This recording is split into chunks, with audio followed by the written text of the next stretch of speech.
오셨나 본데요? 안녕하세요. 안녕하세요. 예, 안녕하세요. 교수님 반갑습니다. 안녕하세요. 예, 안녕하세요. 처음 많이 뵙겠습니다. 뵙습니다. 네. 예. 소개를 드릴게요. 34년 만에 태어난 다섯 쌍둥이의 분만을 집도한 우리 대한민국 다태아 분만의 최고 권위자 대병원 산부인과 전종관 교수님이십니다. 아유, 안녕하십니까. 반갑습니다. 예, 안녕하세요. 예.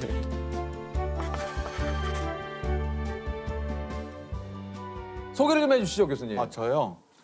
뭐 출생부터 해야 되나요? 출생부터 하시면 예, 네. 저는 대학병원 산부인과에서 상과 일을 하고 있습니다. 이제 쌍태 임신을 제가 많이 받았고요. 다섯 쌍둥이 애기들을 제가 받았죠. 그러니까 이거 얼마 전에 기사를 통해서 봤거든요. 예. 국내에서 34년 만에 다섯 쌍둥이가 탄생했습니다. 이 아이가 다섯째입니다. 쌍둥이들의 아빠, 엄마는 육군 대위 부부입니다. 다섯 쌍둥이는 조금 작지만 모두 건강합니다. 이게 이제 다섯 쌍둥이가 세계적으로 봐도 굉장히 좀 이렇게 흔한 일은 아니라고요. 아주 드뭅니다. 네. 이제 저도 처음 다섯 쌍둥이는 받았고요. 네 쌍둥이도 사실 굉장히 드물고요. 그러니까요. 네 쌍둥이는 제가 지금까지 한 8명? 네 쌍둥이 8명 정도 제가 받았었고 세 쌍둥이는 한 400에서 450. 몇 개 상대적으로 많이. 그리고 쌍둥이는 한 4천 좀 넘게. 근데 이제 이번처럼 오둥이는 처음이었고. 처음이시군요. 예. 아니 이게 사실 그 분만 당시 상황도 좀 굉장히 좀 다급했을 것 같아요. 예. 상황이 어떠셨는지. 다급했습니다. 지금 5명 애기가 잘 있는데 얘들이 다들 건강하게 잘 태어날 수 있을지 아니면 그중에서 한두 명이 또 잘못될 수 있을지 그거에 대해서 불안했었고요. 얘가 언제 나올지 모르니까 병상을 비워둬야 된다.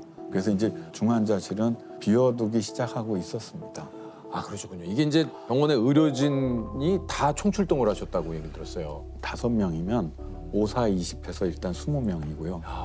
엄마 수술하는 사람 하면 25명. 굉장히 복잡한 상황에서 아기가 났습니다. 이야. 분만 방법도 또 고민이 좀 많으셨다고 그래요. 이게 그 지연 간격 분만이라는 게 있다고 그래요? 그거를 사실은 시도하려고 했었습니다. 한 애를 낳고 그 다음 애가 한참 있다 낳는 거예요. 그래서 네 쌍둥이인데 오늘 낳고 그 다음 날 하나 낳고 나머지 둘은 한 달 있다 낳고 이런 애들. 그게 이제 지연 간격 분만. 예, 그래서 처음에는 사실은 첫 아기가 머리가 아래로 있어서 제가 걔만 받고 4명을 더 끌어볼까도 생각을 했었는데 얘들이 계속 건강하게 애들이 있나 하는 거에서 확신이 안 들어서 구하자 빨리. 그래서 그냥 수술로 결정을 했습니다. 혹시 어떻게 되나요? 공주님, 왕자님 몇 명? 1, 2, 3, 4가 딸이고요. 오. 5번째 난 애가 아들이었어요. 지금 신생아 중환자실에 다 있는데요. 지금 난 지가 이제 다음 주 되면 35주 정도 되고요. 그래서 잘 큰 애는 2kg가 넘었고요. 제일 작은 애가 이제 1.6kg입니다. 제일 작은 애. 예, 제일 작은 애. 그래서 애들이 다 장기나 이런 데도 큰 문제 없이 아유, 다행이네요. 잘 크고 있습니다. 다행.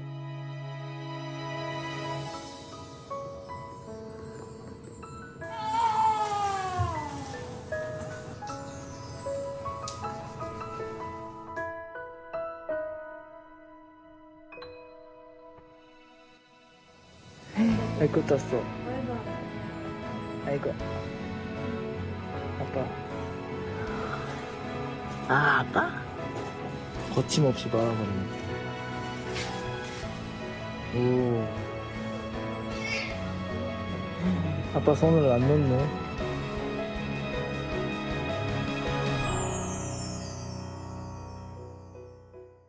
산부인과 중에서도 특히 산과가 힘든 과로 좀 소문이 난다고 그래요. 예, 예. 일단 아기는 언제 나올지 모르고요. 아기가 뭐 새벽 2시에 나올 수도 있고 토요일이나 뭐 휴일에 나올 수도 있고 그래서 다른 분들은 어떻게 뭐 고생을 한다고 이야기를 하는데 제가 이야기하는 거는 애들이 달력도 못 보고 시계도 못 보니까 어른인 내가 좀 참아줘야 되지 않냐고. 네. 사실은 저도 뭐 새벽에 뭐 3시 정도에 병원에서 전화 오면 한참 자다가 한숨 한번 푹 쉬죠. 그렇죠. 어쩔 수 없죠. 이게 뭐 일단 한숨 그러니까 한번 푹 쉬죠. 예. 나가기 위한 어떤 단계죠, 그게. 네, 그래서 한번 시동 거는 거죠, 내 몸에. 딱 하고 저는 기본적으로 저한테 진료를 보는 모든 임신부랑 가족들한테 사실은 감사합니다. 그러니까 사실은 산부인과 의사가 저만 아니잖아요. 상과 의사가 저만 아닌데 어떻게 이렇게 멀리 여기까지 오셨을까 하는 생각도 사실은 들고요. 그래서 엄마랑 이제 저희는 임신 기간 중에 뭐 10번에서 15번 정도 짧은 기간 동안 만나기 때문에 누구 하면은 사실 기억이 꽤 나거든요. 그래서 그 엄마가 지금 아기 받는다고 생각을 하면 한번 한숨 푹 쉬고 아유 그래도 나가야 되겠다. 그러고 이제 아기를 받는 거고요. 그래서 상과가 그게 좋은 것 같아요. 아기만 받으면 엄마들이 다 고마워하더라고요. 그래서 딴 거 잘 못해도 아기를 그 시간에 맞춰주면 그 정도는 할 수 있지 않을까 저는 그렇게 생각합니다. 근데 그 쌍둥이 저는 궁금한 게요. 예. 뭐 1분 형, 예. 2분 동생. 예. 근데 누군가는 먼저 착상을 한 게 형이다. 그렇지 않습니다. 나오는 게 나오는 거죠. 무조건. 순서입니다. 쌍둥이는 그래도 괜찮은데 삼둥이를 수술해서 낳을 땐 좀 고민될 때가 있어요. 그러니까 첫째를 꺼냈는데 둘째가 양쪽으로 똑같이 있어요. 얘를 먼저 꺼내, 얘를 먼저 꺼내. 형 동생이 갈. 그거는 분만을 하는 선생님의 야. 선택에 따라 형 동생이 정해지는 거구나. 오른쪽을 먼저 할까, 왼쪽을 먼저 할까. 평생 가는 거잖아요, 사실. 평생 수술할 경우는 누가 둘째였어 하고 물어보는 게 산전에 초음파 볼 때 우리가 둘째로 봤던 애를 꺼내야 누가 둘째였어 하고 물어볼 때가 종종 있습니다. 아니 근데 이게 그 슈퍼맨이 돌아올 때 출연했던 대한민국 만세도 우리 그 교수님께서 정말요? 네, 그렇습니다. 자, 배꼽 인사. 안녕하세요. 안녕하세요.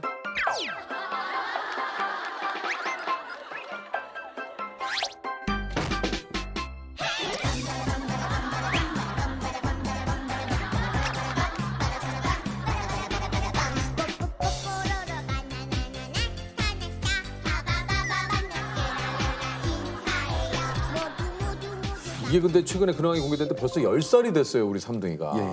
저도 봤습니다. 보셨습니까? 저도 봤습니다. 아, 좀 어떠셨습니까? 이게 또 안녕하세요. 10살 송대한입니다.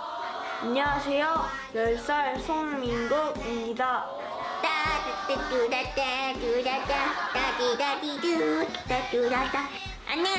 송만세 10살 송만세. 안녕하세요. 10살 송만세입니다. 애들이 이제 다 커서 이렇게 하니까 너무 대견하고 네. 그래서 내가 참 산부인과 의사로서 그래도 좋은 일을 하는구나. 이게 사실은 산부인과에 계시기 때문에 진짜 좀 아이들이 커서 오면 진짜 진짜 감회가 좀 남다르실 것 같아요. 네, 제가 이제 병원 식구들도 아기를 많이 봤거든요. 그러면 이제 아기를 같이 데리고 와면 이제 그러겠네. 보통 그 애들은 모르잖아요. 그럼 이제 막 머리를 눌러서 인사해. 그래가지고 네가 처음 본 분이야. 그래서 애들 그럼 애는 이거 왜 이러냐고 이제 이러고. 인사해. 네, 그런 경우도 종종 있고요. 그 엄마들이 또 외래 종종 찾아오세요. 100일이라고 오는 분들도 있고 계시고. 돌이라고 오는 분들도 있고 정말 감사하죠. 의사로서.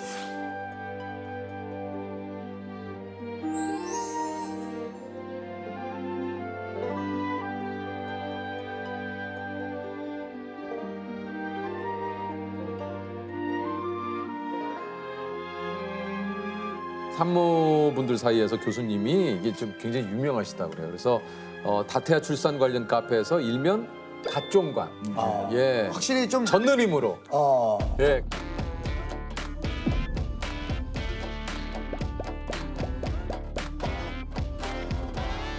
Sit out there on that porch swing, don't phase you to this pouring rain, and I kinda like that you ain't afraid to get mud on your boots. 갓종관 이거 들어보신 적 있으시죠? 많이 듣긴 했는데 예. 정말 그러면 아시겠네요. 정말 그럼 둘 중에 갓종관 좋은데요? 둘 중에 하나만 정해 주시죠. 갓종관이 좋으신지 전느님이 좋으신지. 저는 그냥 전종관으로 하겠습니다. 왜냐하면 저는 그거 너무 부담스러워요. 갓종관 괜찮은데. 괜찮은데. 저희가 그 스리 특집이라고 해가지고 그 산부인과 레지던트 남궁혜륜 선생님을 만난 적이 있어요. 아유 안녕하세요 선생님. 산부인과 3년차 남궁혜륜이라고 합니다. 남궁혜륜 선생님이시군요.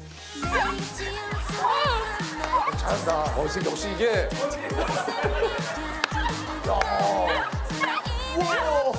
아시는 분이십니까? 잘 알죠. 그러세요? 아주 잘합니다. 예. 그 선생 이번에 이제 레지던트를 마치는데 그 친구가 12월 달에 이제 상과를 돌아서 저랑 매일같이 회진 돌고 그랬습니다. 야, 이제 그 레지던트를 드디어 마치시는구나. 야, 12월 내년 이제 2월 달에 전문의 시험 보죠. 전문의 시험을 이제 봅니까? 예. 안녕하세요, 선생님. 안녕하세요. 안녕하세요. 오랜만에 저희 1년 만에 뵙는 거죠? 결혼식 얘기 진짜 많이 했었는데 임신을 해가지고 제 아기도 교수님이 받아주기를 하셨거든요. 네네네. 그만큼 제가 진짜 존경하고 제일 좋아하는 교수님이에요. 제가 진짜 기억에 남는 일이 있는데 제가 전공이 2년차 때 당직을 서는데 밤사이에 예를 들어서 뭐 분만이 임박한 산모가 오거나 하면은 그걸 이제 교수님한테 알리는 역할을 해요. 밤 10시에 한번 분만이 있어서 교수님을 전화 드리고 아기 받고 집에 가셨는데 한 1시쯤 또 분만이 있어서 또 전화를 드렸어요. 다시 집에 가셨는데 새벽 4시에 또 불러야 되는 상황이 오는 거예요. 그래서 저는 그때 너무 피곤하실 것 같고 너무 힘드실 것 같았는데 그때 이제 분만장에 들어오시면서 콧노래를 부르면서 오시는 거예요.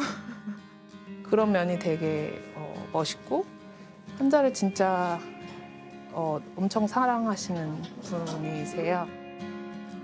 지금은 아직 괜찮을 거예요. 수술한 지 얼마 안 돼서. 지금 아주 편해요. 내가 너무 편안해서 잘 참았어. 네. 고생했네. 너무 다정한 대화였어요. 우리 늘 다정하세요.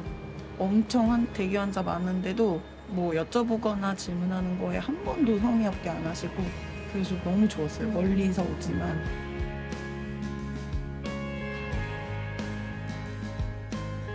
정말 바쁜 시간을 이렇게 쪼개서 와주신 거거든요. 이게 촬영장 오기 전까지 진료보셨다고 그래요? 오늘요? 오늘은 제가 오전에 외래가 있어서 외래 진료 보고 여기로 왔죠. 그리고 여기로 오신 겁니까? 한 생각도 드는데 이게 뭐야. 잠깐만요. 미안합니다.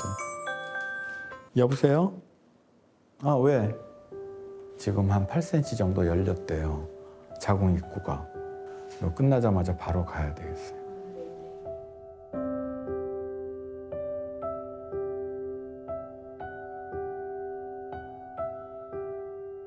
저는 궁금한 게요. 예. 우리 누나가 우리 조카들을 낳았을 때 굉장히 기분이 묘했거든요. 예. 교수님은 많은 리액션들을 보셨을 거 아니에요. 저요? 네. 네, 저도 많이 리액션을 합니다. 어떻게? 아니, 애기들 보면 아직도 너무 이뻐요. 그러니까. 그래서 애기들 나오면 얘 봐, 이거 이쁘다 하는데 정말 아직도 이뻐요. 너무 진짜 감동스러워요. 너무 그래요. 저는 너무 그걸 감동스러워. 매일 하니까 얼마나 좋은 직업이에요. 진짜 그 감동의 현장에서 늘상 그럼요. 교수님 계시니까. 목표야. 얘는 크다. 아기 나왔습니다.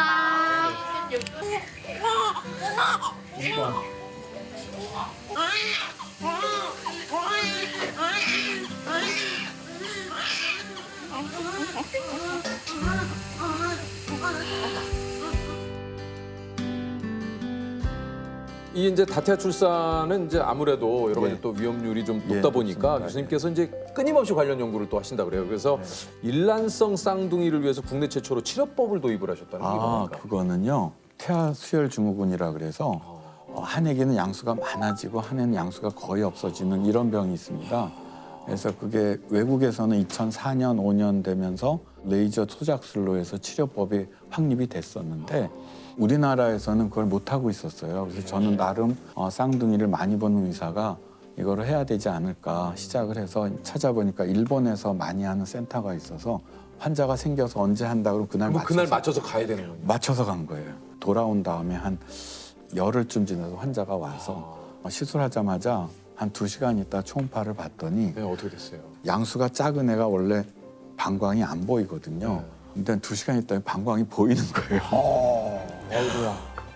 그때 그 감격은 참 대단했는데 한 4년 전인가 그 산모하고 연락이 돼서 그 아기 사진을 받았어요. 그 당시에 잘 크고 있습니다. 잘 크고 있습니다. 참 이제 산모분하고 이제 우리 그 의사 선생님하고 서로 그 끈끈한 정이 좀 많이 쌓일 것 같아요. 특히 기억에 남는 뭐 산모분이 혹시 있으신가요? 많죠. 많은데 사실은 제가 이제 이렇게 의사를 하다가 보면 정말 힘들었지만 아기를 잘 낳고 간. 그래서 엄마도 아기도 건강하고 하면은 엄마들한테는 좀 미안하지만 그래도 빨리 잊혀지는 것 같아요. 그런데 엄마가 큰 사고를 당했거나 그런 엄마들은 잊혀지지가 않아요. 아기를 잘 낳고 조금 안 좋긴 했는데 맥박만 좀 빠르고 그래서 CT를 찍으러 CT실에 갔는데 거기서 갑자기 혈압이 정상이 되고 맥박도 정상으로 돌아왔어요. 숨 쉬는 게 불편하지가 않다는 거예요. 그 전까지는 숨이 조금 불편했거든요. 가빴었는데 임신부하고 농담도 했어요. 그래서 엄마 때문에 집에 못 갈 줄 알았는데 갈 수 있겠어 하고 이야기를 했는데 그러고 나서 산모가 30분 있다 사망했어요. 그래서 참 저도 이해가 안 되고 그래서 분만을 접는 의사가 많죠. 그거 직접 겪어보지 않으면 그 얼마나 괴로운지 몰라요. 의사 입장에서도. 그런 일이 생기면 다른 일을 할 수가 없어요. 저는 빚을 갚자고 생각했어요. 그래서 한 명이라도 더 살릴 수 있으면 더 살려야 되겠다 하는 그런 생각으로 다시 시작을 하죠. 그렇지만 잊혀지진 않아요. 제가 죽을 때까지는 아마 기억에 남고 가야죠. 그런 부분들은. 출산 과정에서 정말 기적 같은 일도 일어나는 산모분들도 굉장히 많으시다고 들었어요. 많죠. 예. 쌍둥이인데 17주에 양수가 터졌어요. 아이고야. 그래서 첫째가 양수가 하나도 없어요. 아이고 어떻게 해요? 그래서 포기했죠. 그리고 걔는 뭐 우리가 소위 말하는 정밀 초음파도 안 보고 얘는 어차피 나와서 못 사니까 그 임산부가 28주가 넘어서 진통이 와서 낳았거든요. 그래서 못 살겠구나 했더니 건강하게 살고 건강하게 살았어요. 그리고 양수가 없는데요? 양수가 전혀 없는 상태에서 임신 17주부터 28주까지 했는데 한 10년 전인가 애가 국민학생이라 그러면서 사진을 제가 보내온 게 있거든요.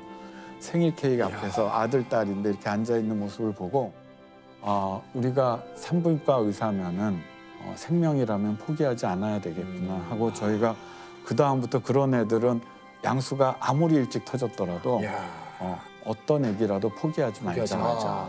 그래서 낳은 애기들이 그 이후에도 꽤 있습니다. 참 진짜 또 임신을 하고 계신 많은 또 산모분들이 계시지 않습니까? 예. 혹시 좀 해주고 싶은 얘기 있으십니까? 임신 과정이라는 것 자체가 굉장히 힘듭니다. 그러니까요, 진짜. 굉장히 맞아요. 힘듭니다. 임신 30주 넘어가면 이렇게 힘드냐 그래요. 그럼 제가 엄마 몰라야지 임신하지.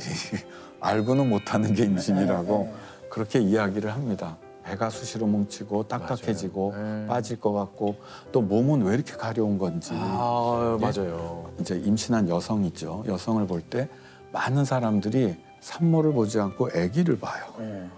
이걸 먹으면 아기한테 도움이 될까? 해로울까? 그런데 많은 경우에 제가 이야기를 들어보면 근거가 없어요.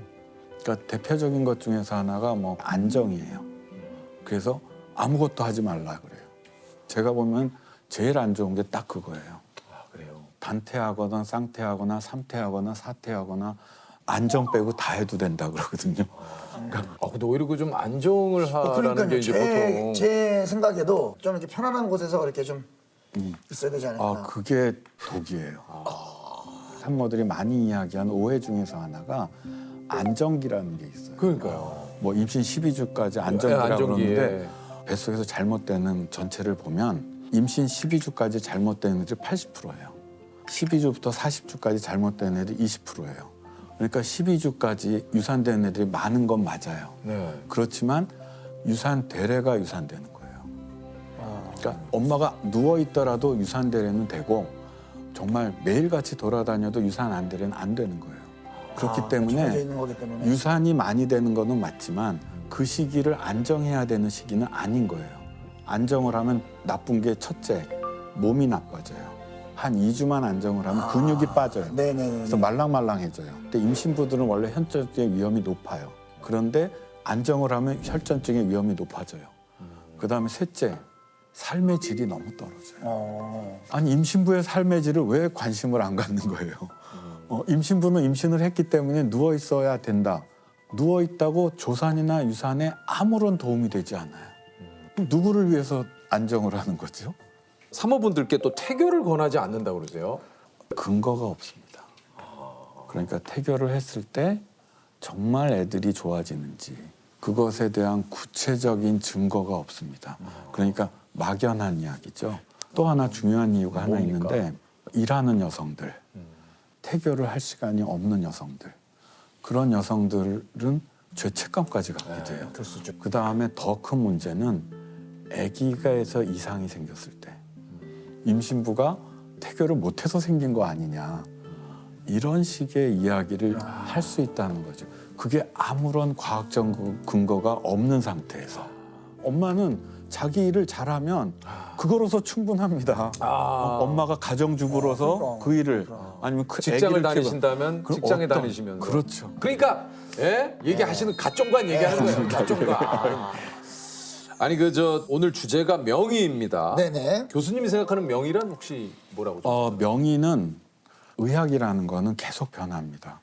그렇지만 적어도 지금 우리가 알려진 바 가장 최신의 지견에 따라서 가장 좋은 진료를 제공해 주는 그게 명의고 그다음에 거기에 더해서 임신부들에 대해 공감을 가질 수 있으면 더 좋겠고 아무리 대학병원에 있더라도 공부 안 하고 타이틀만 가지고는 명의가 될 수 없습니다. 명의는 공부를 열심히 하고 공부한 대로 진료하는 사람이 명의입니다.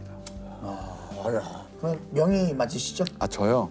조금 부족하지만 열심히 하겠습니다. 가점관. 네, 가점. 가점관.